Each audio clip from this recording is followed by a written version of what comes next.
Quem está com a Bíblia aí, abra a sua Bíblia rapidamente comigo em 1 Samuel, capítulo de número 2. Nós vamos ler um texto. Eu vou liberar uma palavra sobre a tua vida, uma palavra de ensino, uma palavra de entendimento. Hoje é um culto de ensino, mas já recebemos uma parte profética dele, uma porção profética aqui. Obrigado, Jesus.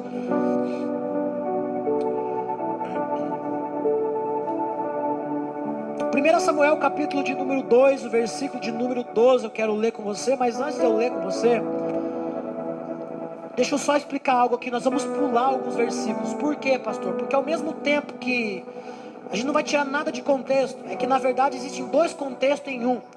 1 Samuel capítulo 2 é a mesma coisa que acontece lá em 1 Samuel capítulo 16, ou 2 16, 1 16 eu acho.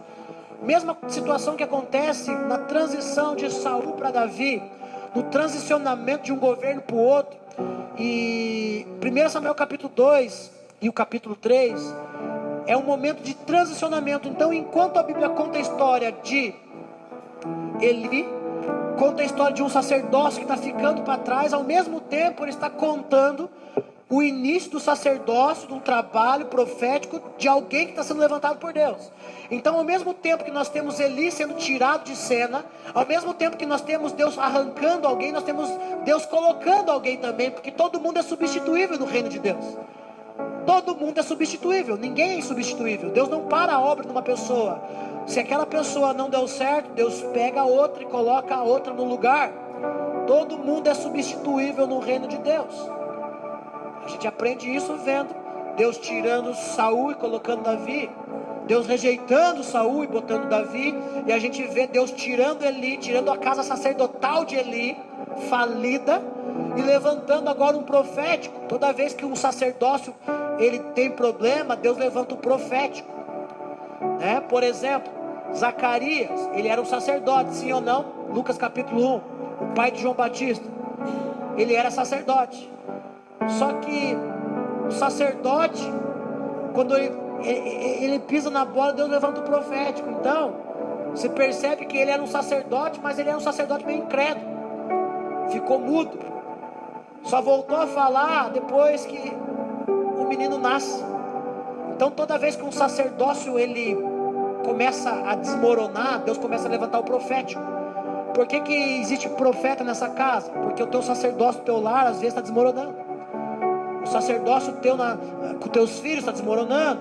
O teu sacerdócio do casamento está desmoronando. O sacerdócio da igreja nesses dias tem desmoronado. Por quê? Porque muito sacerdote está permitindo que os seus filhos brinquem com o pão da ceia, como acontece com Hófini e Finéias. E toda vez que um sacerdócio começa a dar defeito, Deus levanta o profético para alinhar as coisas. Então o sacerdócio profético sempre caminha meio que junto. Toda vez que o sacerdócio cai, o profético é levantado. Por isso nós vamos pular alguns contextos aqui, mas depois eu aconselho você a ler todo o texto em casa. 1 Samuel capítulo 2, o versículo de número 12 diz o seguinte: entretanto, os filhos de Eli eram ímpios. Repita comigo, ímpios. Não se importavam com o Senhor. Abre um parênteses aqui, olha para mim. Ímpio não é aquele que está lá fora. Ímpio não é aquele que ainda não conheceu Jesus. A Bíblia fala que eles não se importavam com Deus. Não é porque eles não conheciam Deus. Eles não se importavam porque eles faziam pouca causa de Deus. Ímpio é todo aquele que tem a oportunidade de praticar piedade, mas pratica o contrário. É todo aquele que tem a oportunidade de praticar justiça, mas pratica injustiça. Então você pode ser um crente dentro da igreja e ser ímpio. Por quê? Porque se você ouve a palavra e mesmo assim você pratica a injustiça, ou seja, o contrário daquilo que a palavra diz que é justo ser feito, então você é o ímpio. Ímpio não é quem está na rua. Ímpio não é quem está ali fora fumando maconha agora. Ímpio é todo aquele que conhece as escrituras, que teve um conhecimento da palavra, porém pouco faz caso com Deus, ou faz pouco caso de Deus. A Bíblia fala que eles eram ímpios e não se importavam com o Senhor, mas eles eram filhos de um sacerdote, logo eles também eram sacerdotes. Vamos para frente, versículo 13. Tampouco cumpriam corretamente os tradicionais deveres de sacerdotes para com o povo. Está dizendo que eles eram sacerdotes também. Assim, sempre que alguma pessoa oferecia um sacrifício o auxiliar do sacerdote vinha com um garfo de 3 dentes, ou um tridente, e enquanto a carne estava cozinhando, ele enfiava o garfo na panela, o caldeirão, tacho, ou uma outra vasilha que estivesse sendo usada, e pegava para si tudo que vinha preso ao garfo. E desse modo agiam com todos os filhos de Israel que iam cultuar em Siló. E também antes de se queimar a gordura, vinha o auxiliar do sacerdote, ordenava ao homem que estava oferecendo o sacrifício: dá um pedaço dessa carne para o sacerdote assar, porquanto ele não aceitara de ti carne cozida, somente a que ainda estiver crua. Se o homem o argumentasse: deixa a gordura queimar primeiro e depois toma quanto desejares, ele contestava: não, tu me entregarás a carne agora como eu te ordenei, ou eu tomarei a força.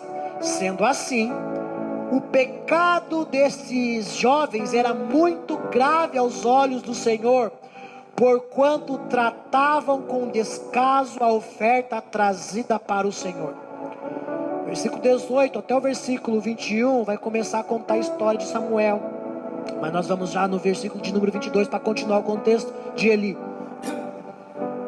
Eli, versículo 22, era bem idoso quando ficou sabendo de tudo que seus filhos faziam de errado a todo o povo de Israel, inclusive que eles tinham relações promíscuas com as mulheres que serviam junto à entrada da tenda do encontro.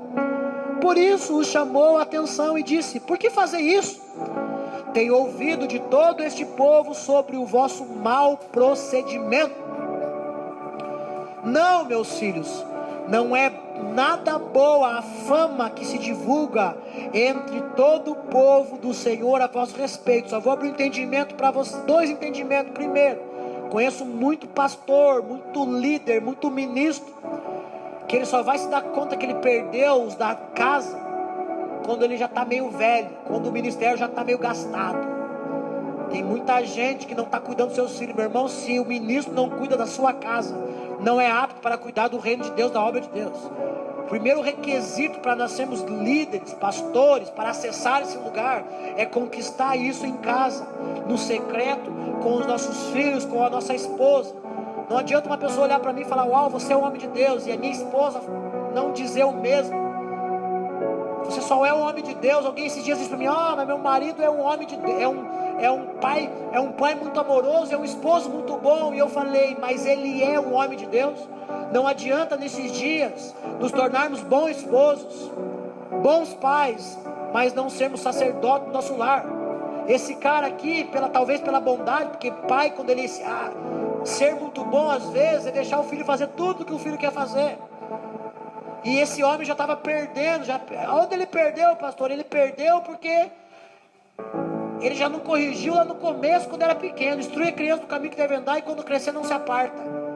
Talvez ele passou muito tempo no rito religioso com Deus, mas não teve presença em casa.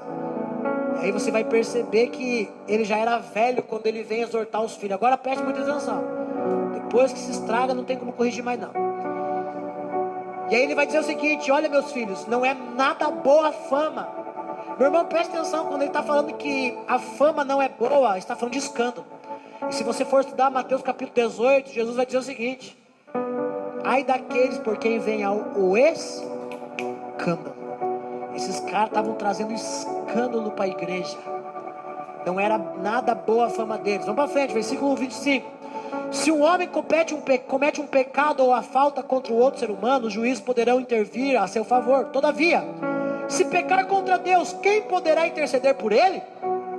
Seus filhos, apesar destes conselhos e advertências. Repete comigo: conselhos e advertências. Mais uma vez: conselhos e advertências. Não quiseram dar atenção ao seu pai. O Senhor, entretanto, já havia resolvido destruí-los. Vamos pular do versículo 26, vamos para o versículo 27 agora. Versículo 27 agora, Deus vai começar a mandar a sentença. Então, chegando um homem de Deus à cidade, foi falar com Eli e profetizou assim: assim diz o Senhor, porventura não me revelei claramente à família de teu pai, quando eles ainda estavam no Egito, sob o domínio de Faraó? Eu escolhi dentre todas as tribos de Israel para ser o meu sacerdote entre o povo, para ministrar no meu altar, para queimar o meu incenso e para trazer o colete sacerdotal diante de mim, sem mácula. E concedi todas as ofertas queimadas dos israelitas à família do teu pai. Ora, por qual motivo então pisais e zombais do meu sacrifício e da minha oferta, que ordenei expressamente que fossem celebrados na minha habitação? Porque honras teus filhos mais do que a minha pessoa, permitindo-os engordar como glutões, com as melhores partes de todas as ofertas feitas por Israel, o meu povo. Portanto, Yahvé, o Deus de Israel, declara solenemente: prometi à tua família e à linhagem do teu pai, que ministrariam diante de mim para sempre. Entretanto, agora o Senhor declara, olha só, para toda palavra de Deus existe algo positivo para mim e para você. Para toda promessa de Deus, Ele cumpre com a promessa. Mas para tudo aquilo que Ele promete, se eu me desvirtuo daquilo que eu preciso fazer, meu irmão, a sentença dela muda. Veja bem, para todo sim de Deus existe um não. Para toda bênção existe uma maldição. E é nós que escolhemos, porque diante de nós é colocado bênção e maldição. Olha só, ele falou de tudo que ele prometeu, agora ele fala o seguinte: entretanto agora o Senhor declara: longe de mim tal propósito. Ora, honrarei aqueles que me oferecerem honra, mas aqueles que me desprezam igualmente serão tratados com desprezo. É chegada a hora, portanto, em que aniquilarei o teu poder e a força da família do teu pai, como se decepa um braço, e jamais haverá algum idoso da tua família. E contemplarás a aflição da minha habitação. Apesar de toda a prosperidade que trarei sobre Israel, não haverá pessoas que alcancem idade avançada para possuir. E aquele de tua linhagem a quem eu não destruir do meu altar, ficará apenas para consumir os teus olhos de lágrimas, lamento e te provocar tristeza. E todos os descendentes morrerão no auge da vida. O que acontecer com os teus dois filhos, Hófni e Finéias, será um sinal para ti. Ambos morrerão no mesmo dia. E aí, versículo 35, ele vai falar que vai levantar alguém, porque agora ele vai substituir o sacerdócio da casa de Eli. Agora, capítulo 3 vai falar do chamado de Samuel, mas cola comigo no versículo de número 12, versículo de número 11. Agora já não é mais aquele homem que apareceu na cidade, agora é o próprio Samuel que teve um sonho, e Deus veio e falou com ele, e agora Deus vai falar com Samuel. E olha que Deus fala com Samuel, versículo 11: então o Senhor revelou a Samuel: eis que estou a ponto de realizar em Israel algo que fará tinir os ouvidos de todos os que ficarem sabendo. Na ocasião certa executarei contra Eli tudo o que prometi fazer à família dele, do começo ao fim. Porquanto eu lhe afirmei que julgaria sua família para sempre, por causa do grave pecado dos seus filhos, do qual ele tinha plena consciência, Seus filhos se fizeram desprezíveis e blasfemadores contra a minha pessoa. E olha o que ele vai dizer no final do versículo 13: e ele não os puniu. Repete comigo: ele não os puniu. Por esse motivo jurei à família de Eli: jamais se fará expiação por esta família, nenhum sacrifício ou oferta de manjares será suficiente para pagar a culpa do seu terrível pecado. Abre a tua Bíblia comigo aí, 2 Timóteo capítulo 3, versículo 16, só para a gente ler algo aqui. 2 Timóteo 3, 16. Alguém lê para mim? Pode ser o Gabriel.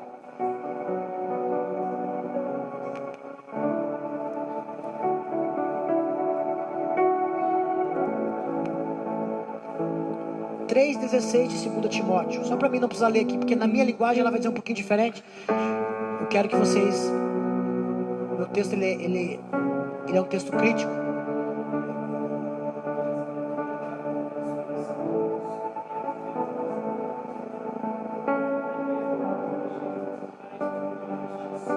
Versículo 17.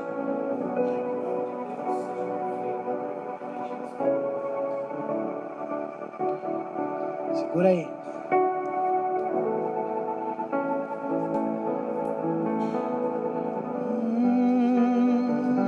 Só pra gente embasar. Tempo completo, minha vida Meu texto ele é majoritário, ele vai dar um entendimento um pouquinho diferente.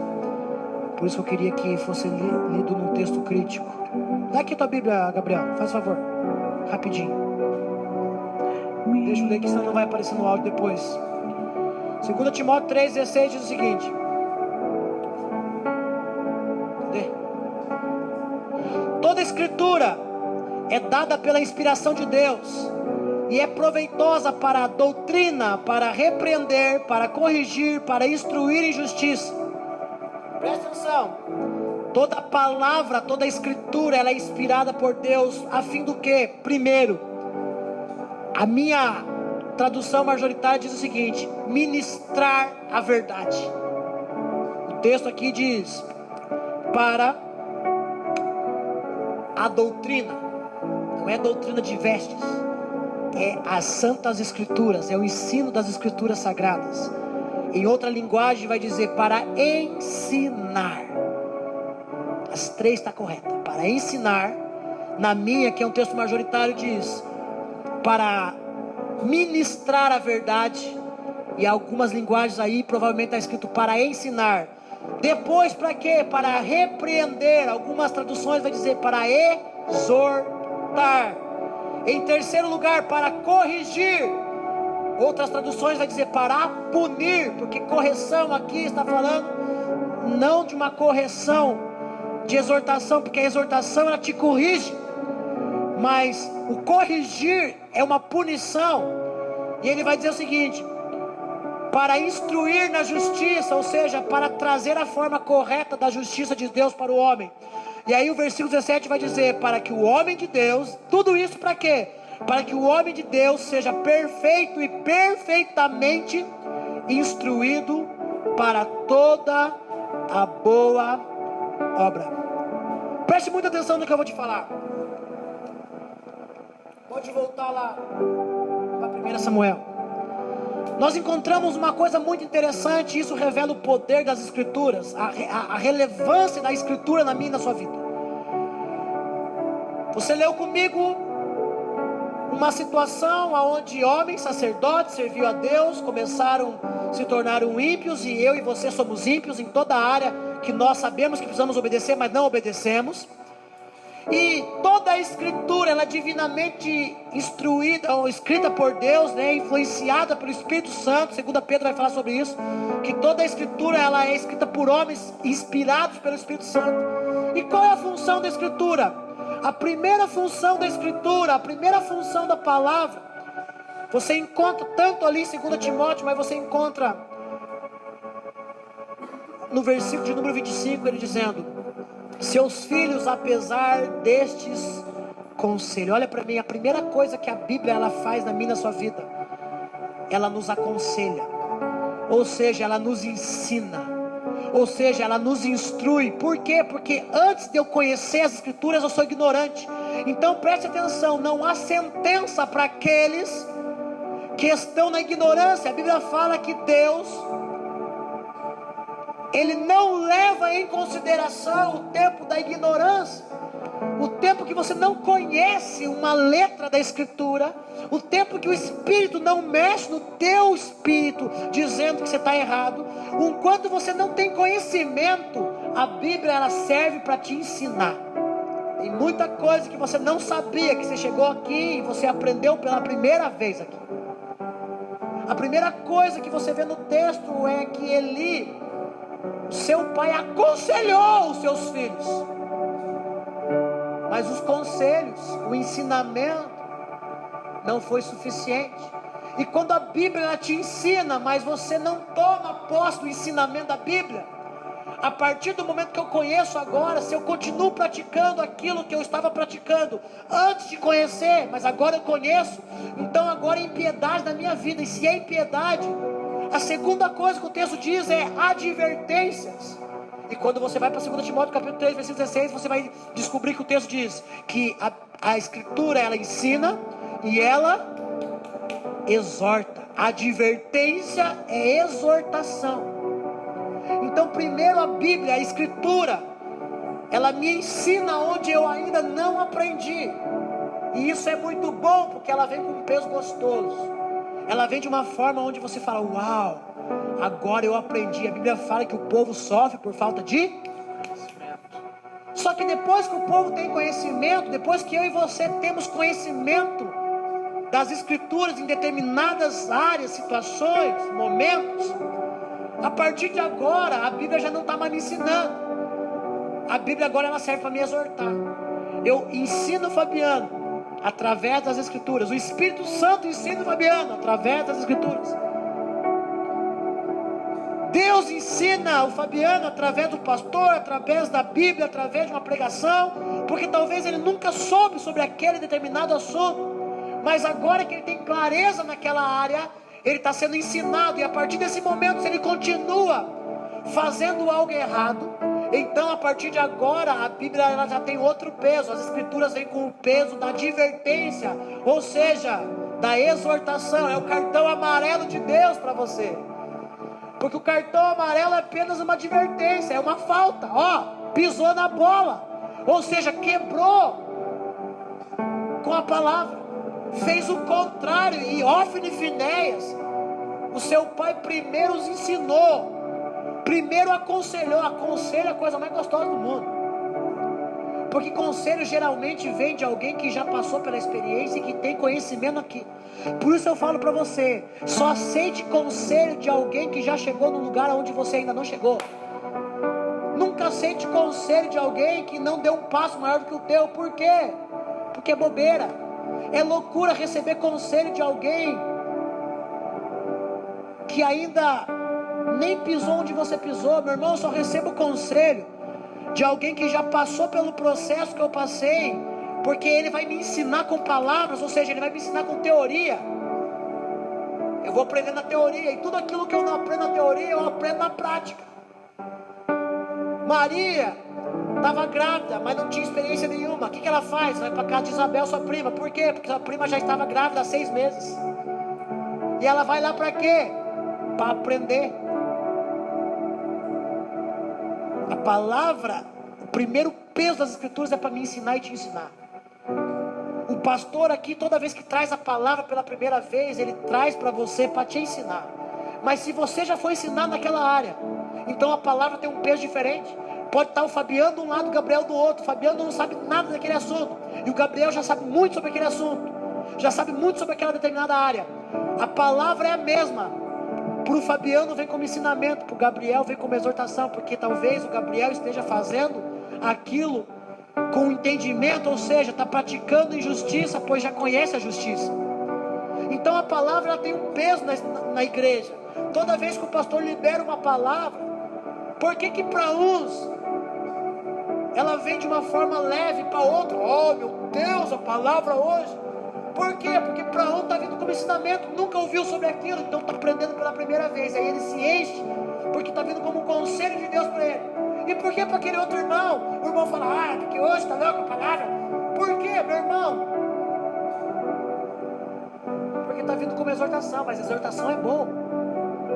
E o trabalho da palavra é nos ensinar, nos exortar. Agora, olha o que o texto diz, mas eles não quiseram dar atenção ao Pai. O problema da igreja é que se ela não dá atenção, meu irmão, se você não dá atenção para o ensinamento, você vai ter que dar atenção para o quê? Para a exortação. Eu prefiro ensinar do que exortar, mas tem que exortar, né? Por exemplo, eu falo para os meninos, olha, chega toda quinta-feira, pelo menos 7 horas aqui na igreja, para montar o som, para dar tempo de ter um momento de oração lá atrás, para começar o culto na hora. Às vezes o culto começa atrasado, por quê? Porque chegaram atrasados, se enrolaram para passar o som. Eu já ensinei, e agora toda vez que eu vou lá atrás, eu falo, gente, e aí? Já não é mais uma palavra de ensinamento. A primeira vez, o peso vem assim, gente, olha, vamos fazer assim, assim, assim, para não atrasar e tal, tal, tal. Depois que foi falado uma vez, já foi ensinado, agora não precisa mais ensinar. Agora, toda vez que eu chego lá atrás, é exortação. Ainda que eu seja manso e humilde, a palavra ela vem me exortando. Por que é exortação? Porque eu já sei que eu preciso fazer diferente, mas eu continuo fazendo do mesmo jeito. Então, ainda que o pastor seja manso e humilde, a palavra ela mexe com você, ela confronta você. Ela não afronta você, porque Deus não é um Deus de afronta, mas ela confronta você. Por que ela confronta? Porque você já sabe, você já ouviu, e Quando você não dá crédito ao conselho, ao ensinamento, você vai ter que dar crédito à exortação, ou seja, à advertência, ou seja, ao cartão amarelo. O jogador, ele sabe que ele não pode cometer falta. Eu não entendo de jogo, mas eu sei que ele sabe das regras do jogo. Ele tem conhecimento. Quando ele falta com conhecimento, quando ele pisa na bola, ele leva o cartão. Qual é o cartão vermelho, pastor? Capítulo 3, versículo de número 13. Aquilo que você repetiu comigo. E ele não os puniu. Sabe qual foi o problema de Eli? O problema de Eli, que caiu sobre as costas dele, porque ele aconselhou, ok. Ele ensinou, ok.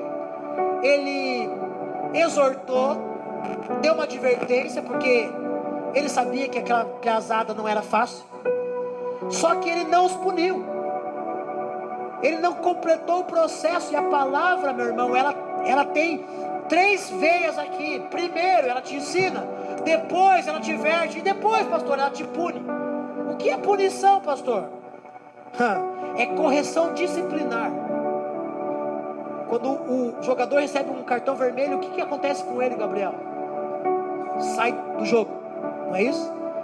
Entenda bem, eu concordo com o famoso banco disciplinar.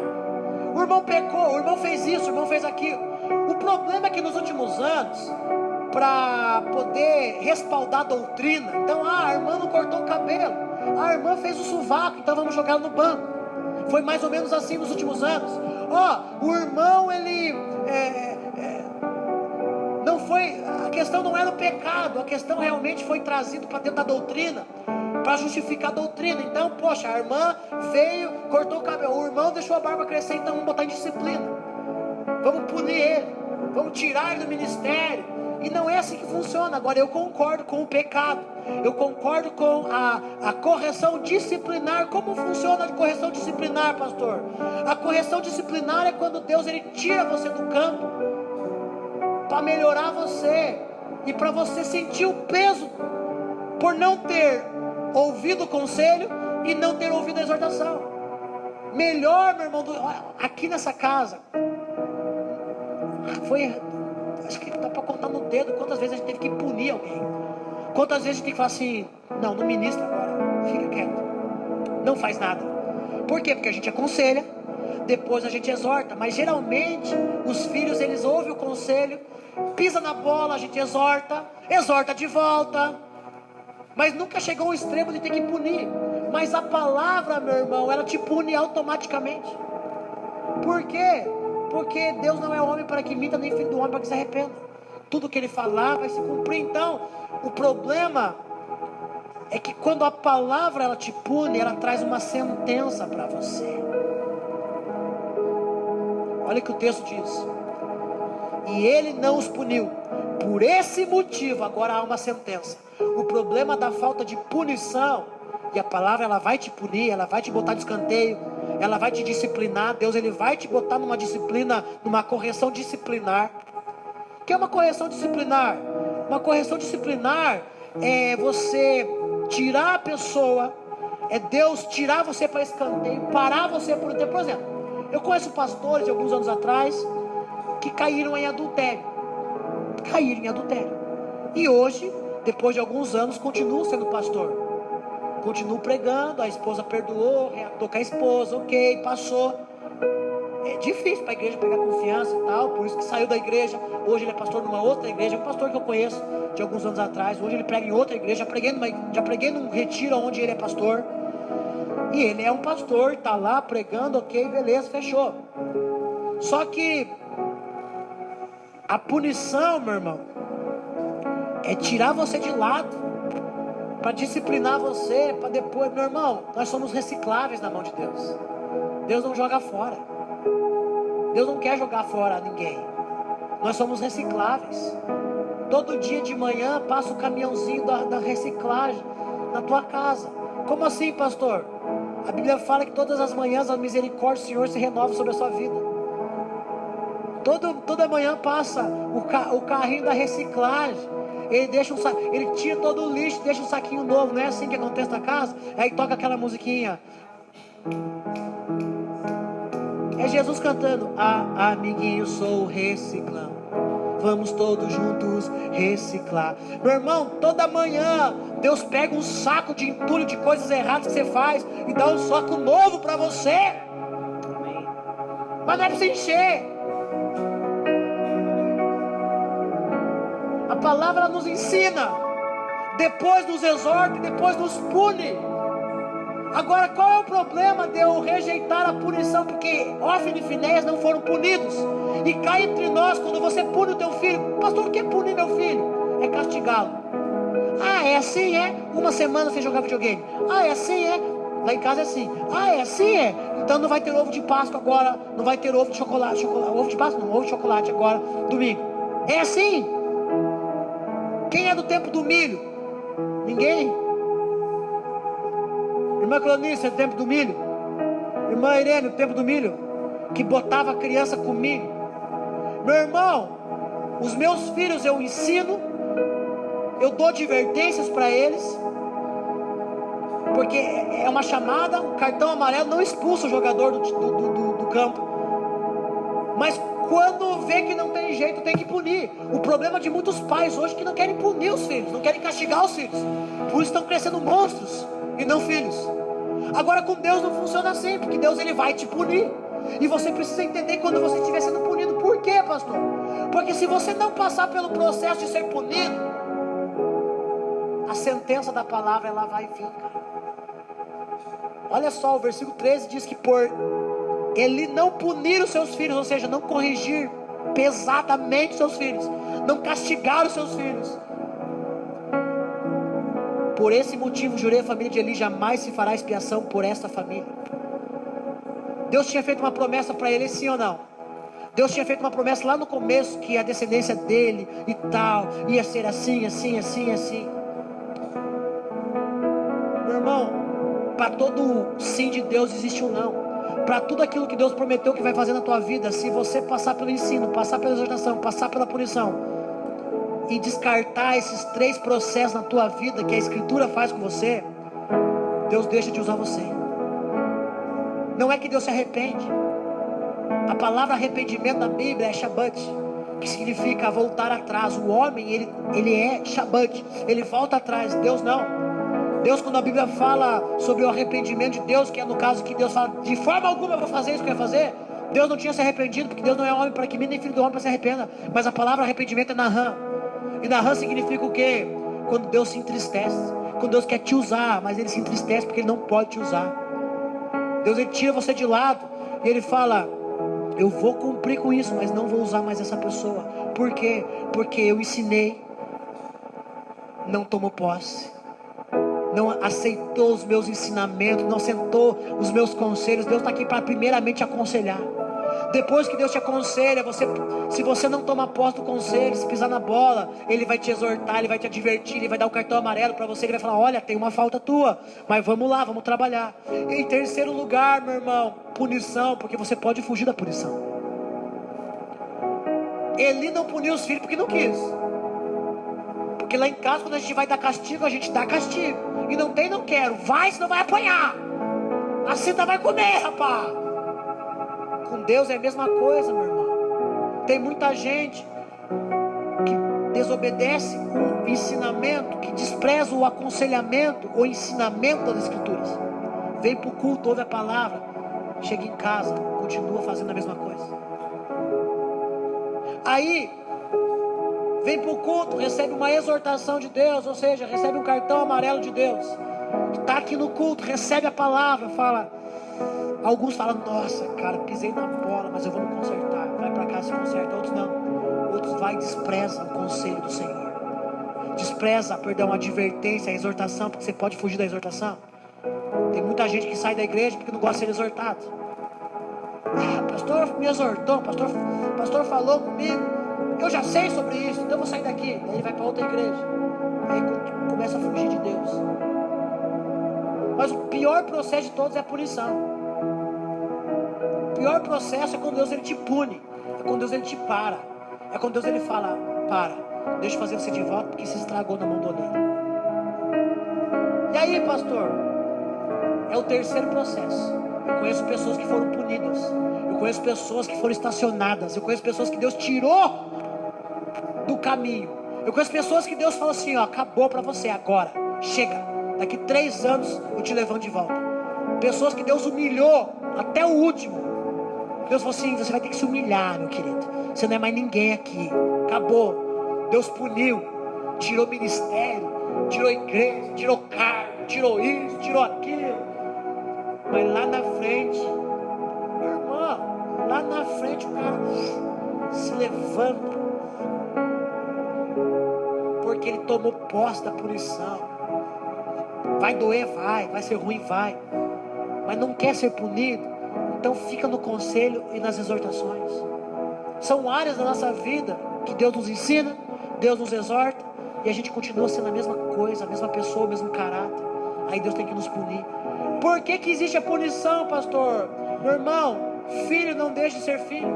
Quando eu castigo meu filho com punição, é porque eu não vou botar ele para fora de casa, eu não vou chutar a bunda dele e falar, vai embora, não te quero mais na minha casa. Não, a punição vem justamente para ele pensar no que ele fez.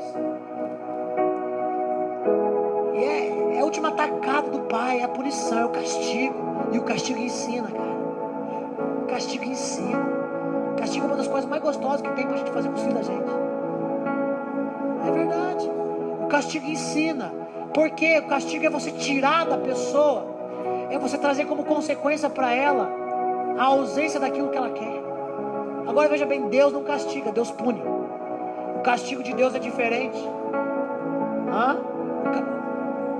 Deus não castiga. O que nós recebemos é consequência dos nossos pecados. Deus não castiga, mas Deus nos pune. Deus, ele nos aconselha, nos exorta e nos pune. Por quê? Porque ele não quer tirar de você a promessa que ele fez. Ele não quer mudar a sentença na tua vida. Ele não quer que aquilo que ele falou de bênção para você seja um negativo. Deus tem uma palavra para mim, para você, sim ou não? O que seria então negativo? O contrário daquilo que Deus falou primeiro a você. O contrário daquilo que Deus um dia prometeu para mim é a sentença da palavra. Então a Bíblia, ela vai se cumprir na minha e na sua vida, querendo eu e você, sim ou não. Entenda que a sentença, ela vem para sentenciar. A Bíblia, ela vem para sentenciar o homem, ou para a eternidade ou para o inferno. Só que é na Bíblia que a gente conhece qual é o caminho. É na Bíblia que a gente conhece como ir para o céu. O que fazer para agradar o coração de Deus, e o que fazer para desagradar Ele. É na Bíblia que a gente conhece a sentença. Por quê, pastor? Porque Apocalipse já está escrito, porque já foi declarado sobre o fim de todas as coisas. Então você sabe o polo positivo, a vontade boa, perfeita e agradável de Deus, e você sabe qual é a vontade que não é de Deus. A Bíblia fala que Deus não fez o inferno para o homem, mas para os anjos, seus demônios, para Lúcifer, para Satanás, seus demônios. Mas o homem, ele vai lá porque ele quer. O homem vai para o quinto inferno porque ele quer. Quando é que ele vai? Quando ele despreza, meu irmão. E quando ele despreza, a Bíblia, ela vai ser uma sentença. Presta atenção no que eu vou te falar. A Bíblia, ela é uma sentença. A palavra de Deus já foi decretada. Ele vai cumprir com toda ela, na minha e na sua vida. Então ou ela é uma sentença do sim de Deus, do bom de Deus, ou ela é uma sentença do mal de Deus, do ruim de Deus. Diante de mim e de você, Ele coloca bênção e maldição. Escolhe, pois, bênção. É o homem que escolhe. Ser salvo não é uma escolha tua, é dele. Mas usufruir da salvação, como preguei algum tempo atrás aqui, não rejeitar a salvação é uma escolha tua. E a Bíblia, ela foi escrita para nos ensinar, ou seja, para nos aconselhar. Conselhos que vêm do alto. O Espírito Santo, ele nos aconselha. Em segundo lugar, a Bíblia, a palavra de Deus, ela nos exorta. Ela só nos exorta aonde não houve obediência no conselho. Em terceiro lugar, a Bíblia nos pune. A palavra, ela nos pune. Está cheio de coisas na Bíblia que traz uma... Pastor, mas tem gente que recebeu os 3, está sendo punido, porque está fazendo a coisa errada, mas mesmo assim está pregando o evangelho? Tem problema. O problema vai ser no dia da sentença. Sabe o que a Bíblia fala? A Bíblia fala que o versículo 17 de 2 Timóteo, capítulo de número 3, diz que para que todo homem seja aperfeiçoado para a boa. Você sabe que quando Jesus voltar, todas as obras das suas mãos vai ser julgada. Como assim, pastor? Você já vai estar na eternidade, mas as nossas obras serão julgadas. Para quê? Para galardão. Apocalipse fala que as nossas obras serão julgadas para que Deus nos dê a recompensa das nossas obras. Sentença. Você vai ser sentenciado por toda a obra que você fez. Tudo que a Bíblia faz é tentar nos transformar em verdadeiros homens e mulheres de Deus. Tudo que a Bíblia faz, as Santas Escrituras, a doutrina dos apóstolos, que é toda a palavra de Deus escrita, que é o próprio Jesus, o Verbo, ela veio para nos ensinar o caminho que devemos seguir. Ela veio para nos exortar. Toda vez que eu desobedeço aonde eu já aprendi, a Bíblia me exorta. E toda vez, meu irmão, que eu desobedeço e eu pulo a exortação, a Bíblia vem para me punir. E toda vez que a Bíblia vem para me punir, é o ápice do conserto do homem. Por quê? Para que Deus não deixe de fazer comigo, com você, o sim dele, para que o não dele, para que o negativo, para que o contrário daquela promessa que ele fez para você não se cumpra na minha, na sua vida, o contrário da promessa, mas que seja verdadeiramente a vontade de Deus para mim e para você. Deus não queria fazer isso com Eli. Deus não queria rejeitar o sacerdócio da casa dele, mas por Eli não punir, por não ter uma punição, uma correção disciplinar, a Bíblia fala que Deus agora desencana de Eli. Ele fala: nunca mais, não multiplicareis. Olha que ele diz, cadê? É chegada a hora, portanto, em que aniquilarei o teu poder e a força da família de seu pai, como se decepa um braço, e jamais haverá algum idoso. Meu irmão, ele conta tudo que ele ia fazer de bom. Deus já contou tudo que vai fazer de bom na minha e na sua vida. Mas se nós passarmos pelo processo e fugirmos dos processos, do ensinamento, da exortação e da punição, Deus não pode nos usar. Deus, ele fala: vou ter que levantar outro. Aí Deus levanta Samuel. Olha o que ele fala no versículo 35 de 1 Samuel capítulo 2. Em seguida, que Deus não para a obra de Deus em ninguém, escolherei e levantarei para mim mesmo um sacerdote fiel, que agirá de acordo com o meu coração e o meu pensamento. Eu lhe edificarei uma família duradoura, ou seja, eu construirei para ele uma família duradoura, e ele ministrará para sempre diante do meu rei ungido. Ungido aqui está com U maiúsculo, ou seja, Jesus. E aí, a palavra de Deus, todo culto aqui, toda vez que se abre a Bíblia, meu irmão, você é indesculpável até conhecer a Escritura. Chegou aqui, ouviu um texto, ouviu uma palavra, mexeu com você, te ensinou, obedece, toma posse. Se você desobedecer, a segunda vez que você ouvir a palavra, ela vai vir com o peso da exortação. E se você desobedecer à exortação, tem muita gente que foge do processo da exortação, porque não gosta de ser exortado. É o famoso aborrecente.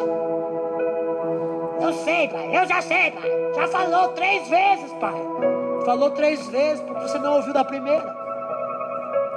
E aí, pastor, aí vem a punição. Quantos pais instruíram seus filhos, aconselharam, ensinaram, até puniram, mas os filhos não aprenderam, fugiram. Depois de um tempo, morreu. Depois de um tempo, foi para a cadeia. Sentença. Os pais criam os filhos para que não vá para a cadeia. Nós batemos nossos filhos hoje com a cinta e com a vara da correção, como diz a palavra, para que amanhã os policiais não batam neles. Agora, quando a gente olha para a situação natural, a gente olha para a igreja, é a mesma coisa. Tem dias que você chega aqui, como diz a irmã Irene, sai com a canela roxa, é cintada para cá, pá, pá. Pastor, por quê? Não é culpa do pastor, é culpa tua que não aprendeu. Meu irmão, eu nunca vou me sentir incomodado em uma palavra onde eu já estou fazendo certo. A palavra, por exemplo, quando o pastor fala de infidelidade da igreja, você só se sente mal quando o pastor fala de infidelidade quem é infiel. Quem é fiel é aquele famoso, a carapuça serviu, então vista. Tem palavra que você chega aqui que é a carapuça servindo para você, por quê? Porque você já ouviu aquilo. Mas mesmo assim, você decidiu não obedecer. Puxa, a palavra hoje, meu Deus. Mas talvez por mão do lado ali que recém chegou na igreja, irmão, não, a palavra foi mole, aprendi muito hoje. E talvez tenha um terceiro tipo de pessoa que a palavra está vindo para arrebentar, para punir o cara. Só que quando entra em punição, aí já não é só a questão da palavra sendo pregada, mas ela sendo algumas coisas acontecendo no físico. Sabe? A punição, ela realmente tira você do campo, ela realmente faz você sentir um peso na alma. A punição vem mesmo numa forma de correção de Deus, direto do alto, como um raio na tua cabeça. Pá! É quando você começa a falar, eu acho que eu fiz isso, por isso está acontecendo isso. É quando você começa a procurar onde você errou, porque está pesado. É a punição, ela vem. Mas a punição é só um cartão vermelho que tira você desse jogo, mas daqui a pouco você está jogando de volta. Hã? Depois de 1 ou 2 jogos, Deus te bota de volta. E por que Deus faz isso, pastor? Porque Deus não quer que a palavra se cumpra na tua vida no lado negativo, no polo negativo. Deus, ele faz isso para que ele possa manter a aliança com você. Não é a aliança da salvação, é a aliança daquilo que ele prometeu para você.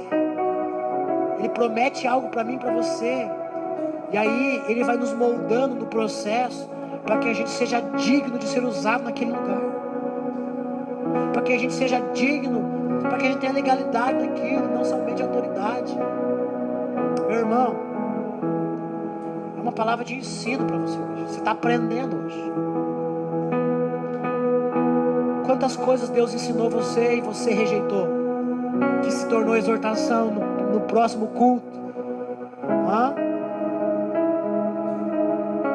Tem gente que a gente aconselha, a gente fala, olha, vai acontecer isso, isso e isso, porque a palavra de punição ela vem. Você apruma e a pessoa não faz. Aí quando você percebe, tá de ponta cabeça o casamento, a vida, que não tomou posse. Deus aconselhou, Deus exortou, mas não teve jeito. E aí vem a punição. Porque Deus não tem algo concreto ainda para aquele casamento. Deus não tem algo concreto para aquele filho ainda. Deus não tem algo concreto para aquela pessoa ainda. Deus está no trabalho, está no processo do aconselhamento, da exortação e da punição. Deus não quer trazer sentença para mim e para você. E se for para vir sentença, que seja do polo positivo da palavra. Que seja se cumprindo em mim e você verdadeiramente a vontade de Deus. Porque se não se cumprir a vontade de Deus, Deus bota a gente de lado. E aí Ele vai levantar alguém depois de nós, que seja alguém mais fiel do que a gente. Porque a gente não foi fiel, não obedecemos no conselho, não obedecemos a exortação. E quando fomos ser punidos, vazamos, fugimos. E Ele vai dizer o seguinte: e essa pessoa vai agir de acordo com meu coração e os meus pensamentos. Meu irmão, e aí?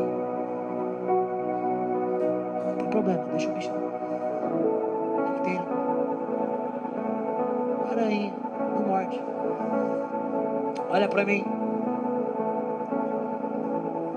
Qual experiência você já teve assim com Deus? Quais são as palavras que você tem ouvido de Deus, seja aqui no culto, seja numa mensagem em casa, ou seja na leitura da palavra, ou seja até mesmo na oração, porque na oração Deus também fala com a gente. Quais são os conselhos que Deus te deu que você desobedeceu? Vai virar exortação. E depois da exortação, o que eu falo para os casais sempre aqui na igreja? Eu falo para eles o seguinte: vai casar, mas tenta se guardar. Por quê? Porque se você não se guardar, você não vai para o quinto dos infernos até o teu casamento. Você vai casar, glória a Deus. Só que vai ter sentença na tua vida. Por quê? Porque todo pecado, ele não traz para você condenação, porque Cristo morreu para te livrar da condenação, mas ele traz consequência. Aí eu falo o seguinte para os casais: vai transar? Azar é o teu. Quando você casar, vai ter problemas no teu casamento, que vai ser consequências, ou seja, sentenças, porque você não fez o que era certo. Não é, Fabiano? E o detalhe é que quando você passa por uma situação, o Espírito Santo faz te lembrar, e aí você não tem que falar: Deus, me livra disso. Não tem que você falar: Deus, me poupa disso. Deus não vai te poupar da sentença, cara. Deus não vai te livrar da sentença. Por quê? Porque Ele te exortou, te ensinou, te exortou e te puniu. E agora é sentença. Tem coisas que a gente leva para o casamento da gente pro resto da vida. Vai passar 20, 30. Tem coisas que não vai ter cura no casamento. Como assim, pastor? Porque tem coisas que não é para ser curada, é sentença, é consequência, é viver com aquilo pro resto da vida. Porque o inferno é uma sentença, assim como o céu também é uma sentença. E quem vai para o céu é uma vida eterna lá, e quem vai para o inferno é uma vida inteira, não tem como voltar. O inferno e o céu é sentença para mim e para você. Não tem cura no inferno. As dores vão continuar aparecendo. E o céu é um lugar de sentença eterna, onde você vai ficar a vida inteira lá, só curtindo e gozando das coisas boas de Deus. Então quando a gente aconselha, depois a gente exorta, depois a gente pune, para que não haja o cumprimento da palavra num lado negativo na minha, na sua vida. É você que escolhe. Você que escolhe qual lugar você obedece. Eu aprendi a obedecer Deus no conselho, no ensinamento. Poucas são as vezes que Deus ele tem que me exortar. Por quê, pastor? Se não é exortado, se é santo? Não, é porque eu escolho obedecer já no ensinamento. Se eu escolher obedecer no ensinamento, Fabiano, eu não preciso ser exortado, muito menos punido. Eu não lembro de eu ser punido. Eu não lembro de coisas que Deus falou para mim, onde Ele teve que insistir até o terceiro passo de me punir. Mas eu lembro de muitas áreas da minha vida onde eu não obedeci no conselho e Ele me exortou depois. E cara, Ele falou na Bíblia, daqui a pouco Ele falou tal coisa, daqui a pouco Ele falou através da vida do pastor. Eu falei: meu Deus do céu, tá bom, Deus, eu vou obedecer, porque Ele não quer me punir. Mas se Ele tiver que botar um cartão vermelho para você, ótimo. Talvez a última atacada dele, ótimo. Tem gente que Deus leva no extremo. Tem gente que Deus ele vai, a pessoa ela é tão desobediente que ela vai até o processo da punição. E que bom que Deus pune. Que bom que há uma correção disciplinar de Deus na minha, na sua vida. Que bom que Ele pode nos desmanchar e nos fazer de novo, meu irmão. O problema é se a sentença vier e eu e você tiver fugido do processo das Escrituras. Essa é a eficácia da palavra na minha e na sua vida. Esse é o poder da Bíblia em mim e você.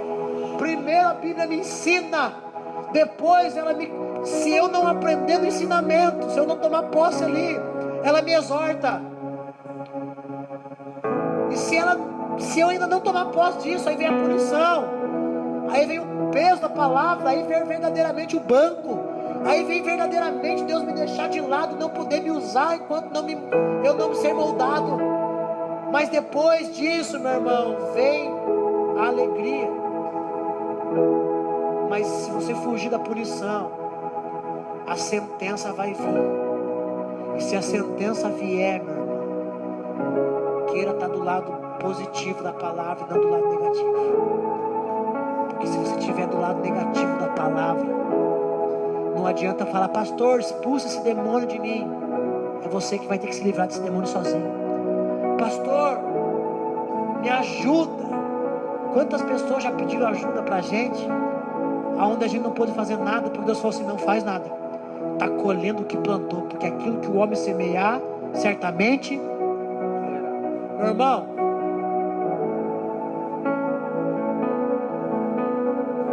tem coisas, Fabiano, no casamento da gente, que a gente vai ter que ficar quieto e suportar.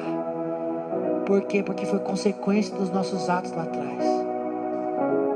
Não adianta chegar: pastor, me ajuda, o que eu posso fazer? Eu estou passando por isso, isso, isso. Teve muitas jovens que vieram se aconselhar comigo, casados. Eu falei: fornicou antes do casamento? Não posso fazer nada para você. Falei literalmente. Falei: me conta uma coisa, como foi o relacionamento antes do casamento? A gente fez, tá. A Bíblia tem uma sentença para isso. Você não obedeceu. E agora? Agora se vira, velho. Se vira. Toma posse. Arque com as consequências. Vai pro quinto dos infernos por causa disso, pastor? Não. Mas não adianta vir chorar pro pastor lá na frente. Não adianta falar. É como aquele cara que mata, assassina, entrega a vida para Jesus depois. Raramente ele é livre de condenação, de ir para cadeia. Estados Unidos tem um monte de gente que se converte e vai para cadeira elétrica do mesmo jeito. Estados Unidos tem um monte de gente, meu irmão, que está no corredor da morte, na prisão, entregou a vida para Jesus e mesmo assim vai ter que pagar com a sua própria vida, porque lei é lei. Deus deixou a lei, Deus deixou o homem, Deus deixou a lei do homem para a gente andar nela. Pega um carro sem carteira, atropela alguém e mata alguém. Ainda que você não tenha feito nada, ainda que o cara tenha pulado na frente do teu carro, você está sem carteira. Ou seja, você está desobediente a Deus, porque Deus estipulou a lei do homem, estipulou as autoridades humanas. E aí, pastor? E agora Deus vai me livrar? Não. Arque com as consequências. Arque com as consequências. Deus não vai te livrar. Deus não pode te livrar daquilo que é sentença na tua vida. Se Ele te aconselhou, se Ele te exortou, se Ele te puniu e mesmo assim você foi e meteu a cara, a palavra de Deus ela vai se cumprir na minha e na sua vida, crendo eu e você na Bíblia ou não crendo. Toda a escritura não vai passar um tio, não vai passar um i, não vai passar um pingo. Nada vai passar, toda ela vai se cumprir na minha e na sua vida. É eu e você que escolhemos de qual lado que nós queremos que a Bíblia se cumpra. Então o que eu faço, pastor? Começa a receber, fica só no ensinamento e na exortação. Fica no ensinamento e na exortação. A hora que Deus te exortar, muda na exortação. Não espere punição. E se vier uma hora a punição de Deus, mete a cara. Fala: Deus, eu arco com isso, vamos lá. Porque eu não quero a sentença da tua palavra sobre a minha vida no polo negativo. Eu quero que a boa, perfeita e agradável vontade do Senhor seja sobre a minha vida. Quem recebe essa palavra, se coloca de pé em nome de Jesus. O caminho que devo seguir, podes me usar, Senhor, como tu bem queres.